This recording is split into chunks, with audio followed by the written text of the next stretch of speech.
Hi, Gary Merzinski here, and we're going to be discussing the business cycle. This is Chapter 8 of the Macroeconomy Today by Schiller and Gephardt, published by McGraw-Hill.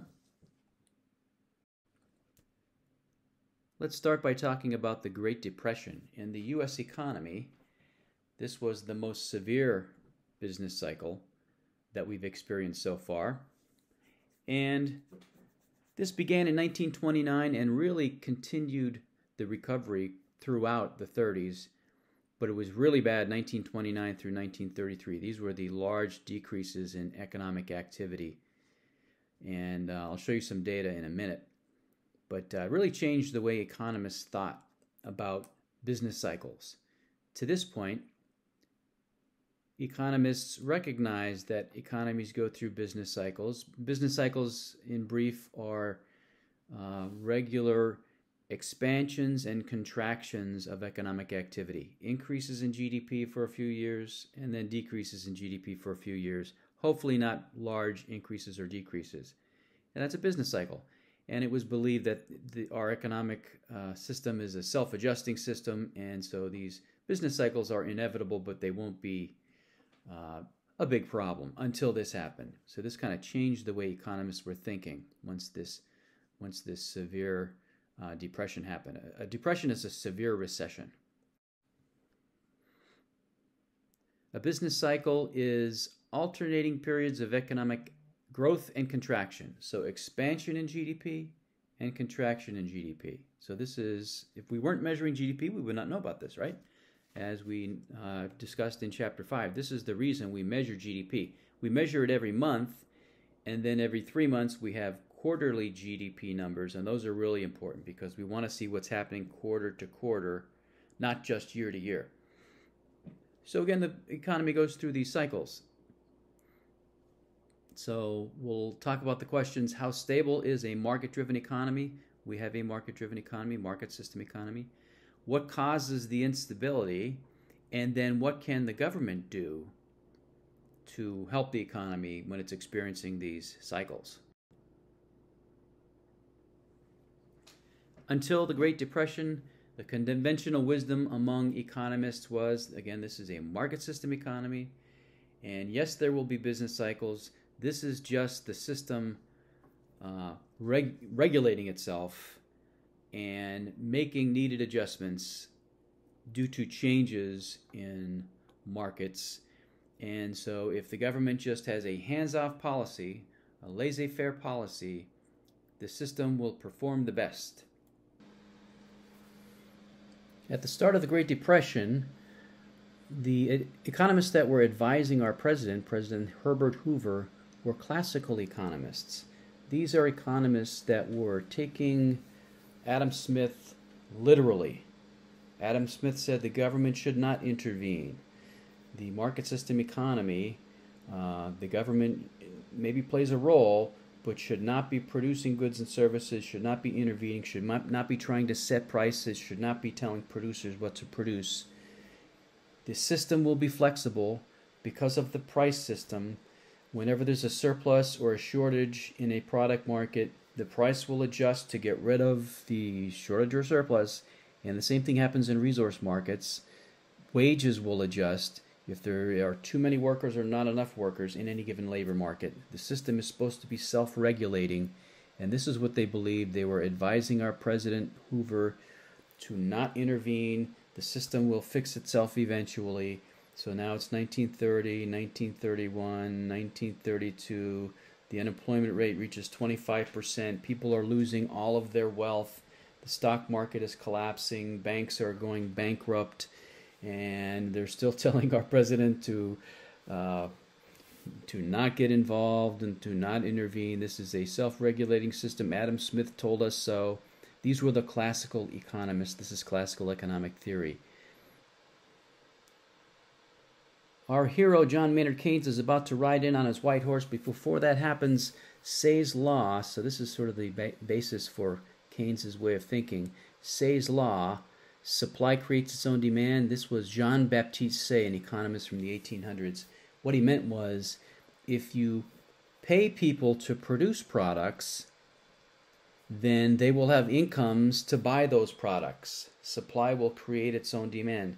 If people are not working, they have no incomes, they're not buying anything. If you hire them and pay them, this is what stimulus really is trying to do. Hire people, infuse some money into the economy to hire people, to encourage employers to hire back workers who are unemployed to produce more products. Then they'll have incomes to buy those products, and this sort of gets the ball rolling. We'll be talking about that as fiscal policy later in this course. While the classical economists were advising our President Hoover, in England, John Maynard Keynes is jumping up and down saying, no, no, don't do that. The government should be stepping in. There are things you could be doing to alleviate this market failure. You should be intervening. This is a perfect time to do it. This is now known as Keynesian economics, which we'll talk about in the next slide or so.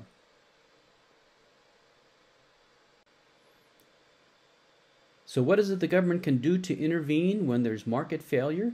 Keynes said, for an underperforming economy, so that means a recession, or in the case of the 1930s,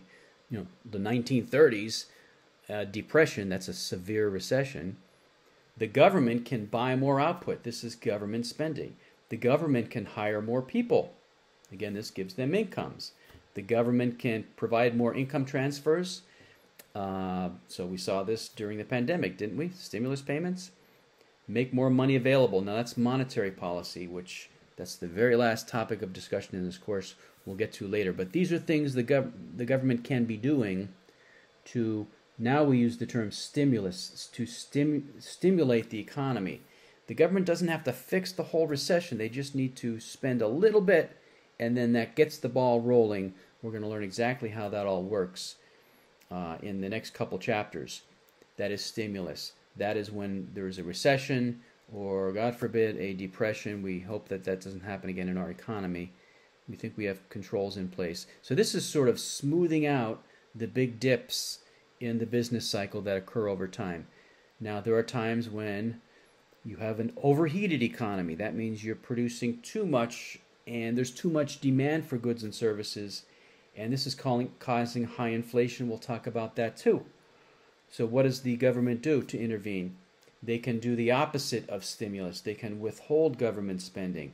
They could raise taxes. They could reduce the availability of money. That's restrictive monetary policy. Again, that's the end of the course. We'll talk about that.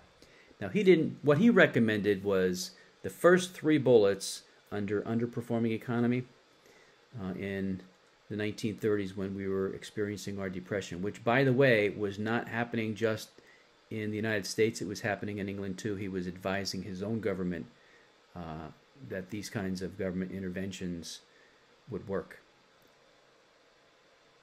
Here are 14 business slumps in the U.S. economy. Slumps is kind of a casual word. It really means recessions.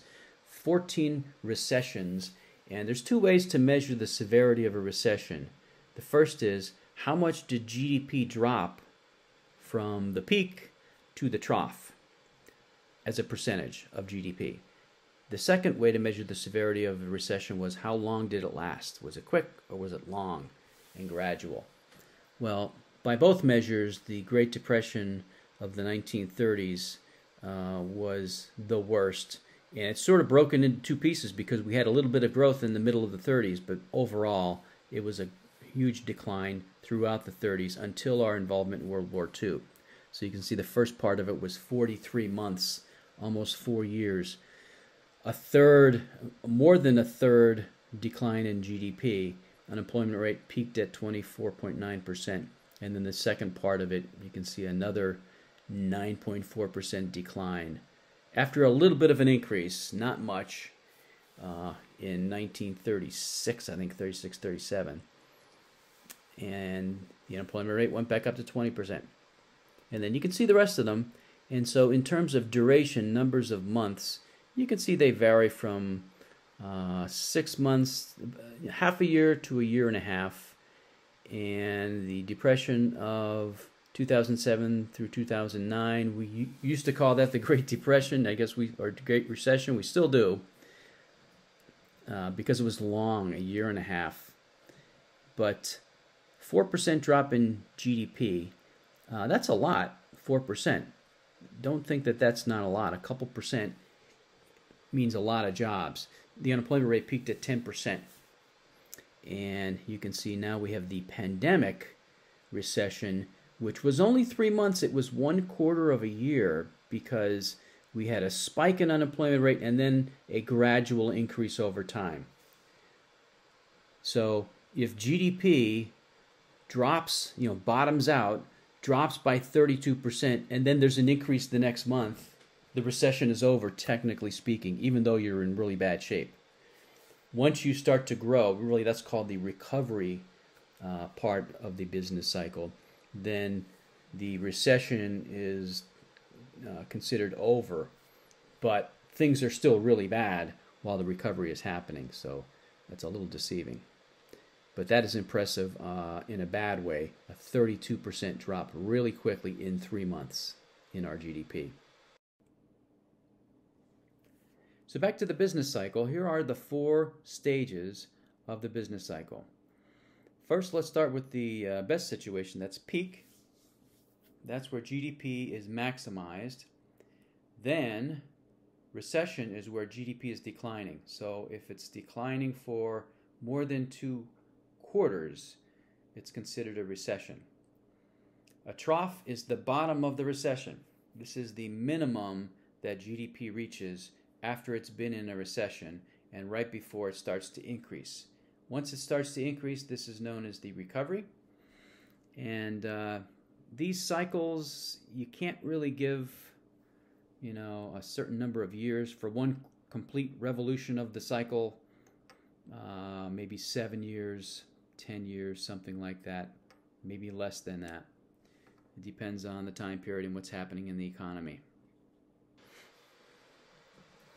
This line graph shows annual growth rate in GDP over time, beginning with the Great Depression through present day.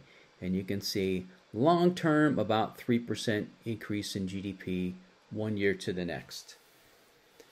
And you can see the exceptions to that when we're involved in wars and we have big increases in GDP. That's military spending is what that is, usually financed by taking on more public debt. And when you see GDP go down, the big dip, those are recessions, or at the very start of this graph you can see the Great Depression and a big decrease in GDP from year to year.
So back to the Great Depression, what was going on? Well, between 1929 and 1933, this was a period of decline. We had negative growth, real GDP contracted, a total of nearly 30%. That is huge. Investment in new capital and equipment virtually ceased, so in our GDP equation, it's C plus I plus G plus net exports. This is the I part. So businesses were not investing in investment goods. This was a global depression, not just in the United States, and we'll show you what was happening in other countries. Industrial production during this period, 29 to 32. Around the world, fell 37%. And again, here are some data from around the world. In Germany, a total decline in GDP of 47%. That is huge. United States, same thing, 46%. France, Chile, Great Britain, also pretty significant, and then also a little bit less, but still a depression in Spain, Norway, and Japan. And these are just a sample of countries. It was happening just about everywhere. Then came World War II. So this is the end of the 1930s, and this is not really something that was planned as economic stimulus, but it really did the trick. So again, Franklin Delano Roosevelt was the president, and he was doing all kinds of things in the late 30s. His New Deal, he had a New Deal for Americans, which included, for example, the formation of a new Work Projects Administration. And this is a government organization that was hiring unemployed workers, and they could even be unskilled laborers, to build infrastructure. So, rebuilding existing infrastructure and then building new parks, schools, roads. And this employed millions of Americans. This was happening at the end of the 30s, and it was helping some. But then came World War II.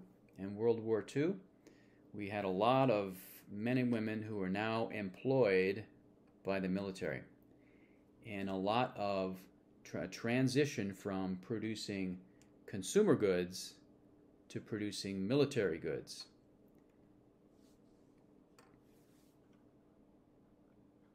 And unemployment really declined.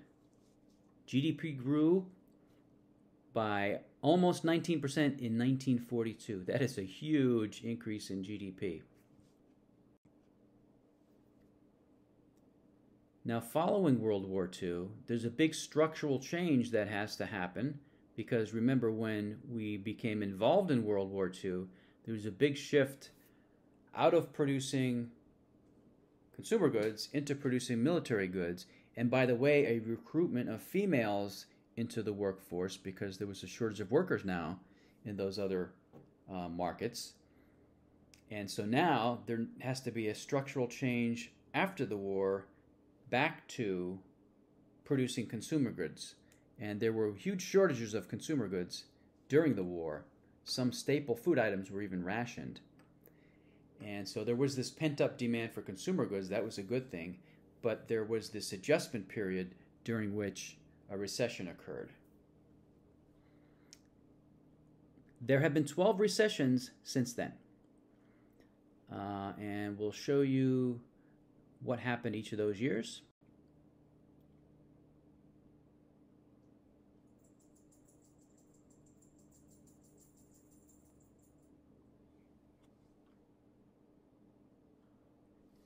Here are the 14 recessions we had. Now, this is excluding the current pandemic recession, beginning with the Great Depression and ending with what was known as the Great Recession of 2008-2009. And so there's three ways you can measure the severity of a recession. Number one, how long was it? How long was the decline in GDP? Number two, what was the decline in GDP from the time we started to decrease, from the peak to the bottom of the recession? What's the total percent decline in GDP? And then the third way to measure the severity of a recession is unemployment rate. How high did the unemployment rate get? And so you can see that the Great Depression was by far the worst, measured all of those ways. So you almost have to sort of set that apart. And there's really two parts to the Depression. You can see the early 30s and the late 30s. So we had a little bit of growth in 34, 35, 36, and then 37, again, the Depression almost like resumed, you might say. So that's really an era unto itself. But look at the recessions that followed. So look at the very bottom of the list. This was the most recent recession in the 2000s. 18 months, that was fairly long. A 4% decline in real GDP, that was pretty deep. And 10% unemployment rate. Now we had 10.8% in the early 80s, but that was the only other time since the Great Depression that we reached 10%. We are a little over 10% now.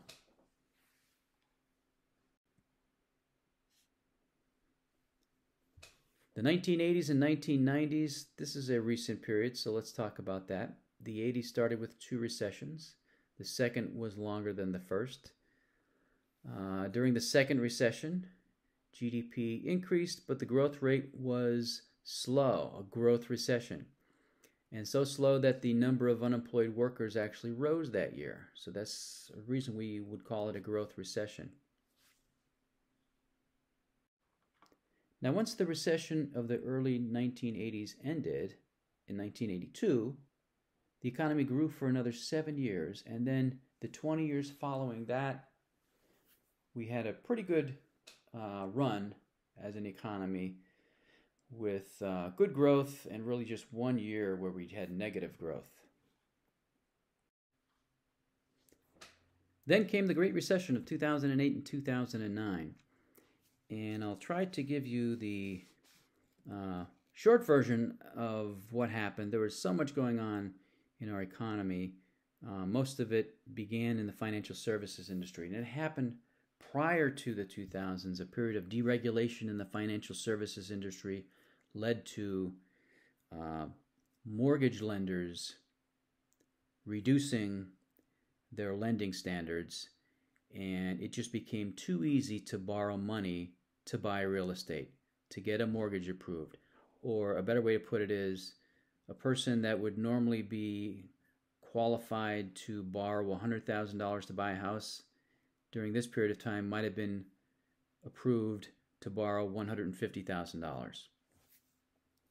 And so there was an increase in the availability of money to purchase real estate. So imagine you're looking at a supply curve and a demand curve for the real estate market. Which curve would this shift? The availability of funding to purchase real estate has increased. The demand curve, right? This would shift the demand curve, the overall demand for real estate, to the right. Increase in overall demand, which raises the market price. So the market price for real estate, market price were rising, especially in certain types of markets like major metropolitan areas, resort areas, big increases in real estate prices because it became easier to borrow money to buy real estate. So now this attracts speculators. Speculators are people who enter the market as buyers and buy the product just to resell it a short time later. So you had speculators applying for mortgage loans to buy properties, maybe borrowing money that they can't really afford to pay back in monthly payments, and they don't really care about that because they don't plan to hold on to the real estate for very long. They figure, get approved for the loan, buy the property, and then resell it in 3 months or 6 months and make a huge profit because real estate prices are escalating. This is what's known as, when this is happening, so that creates a further shift to the right of the demand curve, increase in overall demand for real estate. The market prices are rising even more now that the speculators are doing this, flipping houses. And this is creating a bubble in the market, the housing bubble. Now, once the first buyers start to default on the loans because they can't really afford the monthly payments, the bubble bursts and everything de-escalates.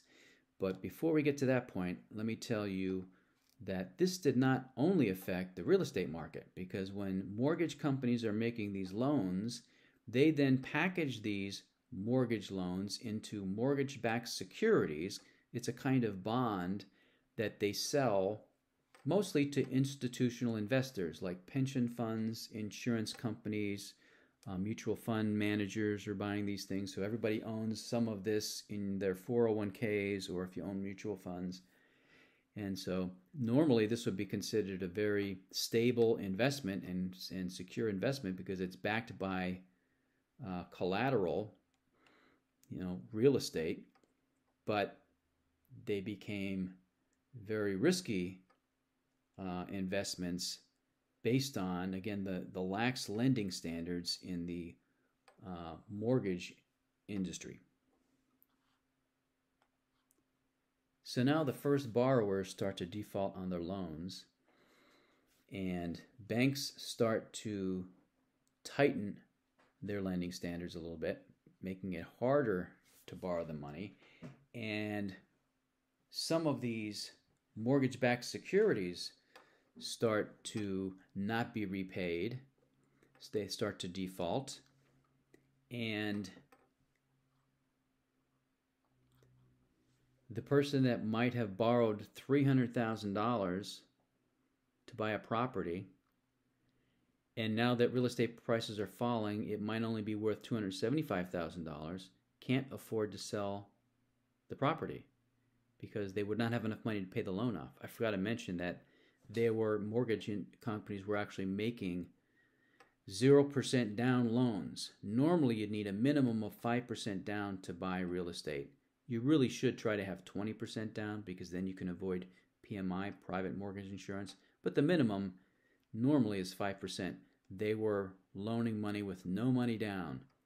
So if you buy a $300,000 property and borrow the whole $300,000 and now it's only worth $275,000, you are what's called underwater on your loan. You can't afford to sell it. Well, prices dropped a lot more than that, and then there were more defaults, and then foreclosures, and people going bankrupt, people walking away from their mortgages, and that affected not just the real estate market and people who own the real estate and people who own the funds, but also any investors who purchased these mortgage-backed securities. And that was just about everybody had some of those. And then that spread through the financial services industry and sort of touched off or sparked the Great Recession of 2008-2009. Here's a good summary of how the coronavirus affected our economy. March 2020, this was the start of its effect on our economy, and really was the second half of March. I remember it very vividly when the college made the decision to, first we shut down for a week, and then we made the announcement at that time that we're going to reopen 1 week from now virtually. And other colleges and universities were doing the same thing. So it was the second half of March. So the government ordered everyone to shelter in place. I don't know if you remember that. Only leave your home to go to the grocery store. And then following that, the government ordered certain businesses to shut down. And, there was a big discussion about what is an essential job. And you can see that 20 million Americans became unemployed. That number reached 40 million by the summer.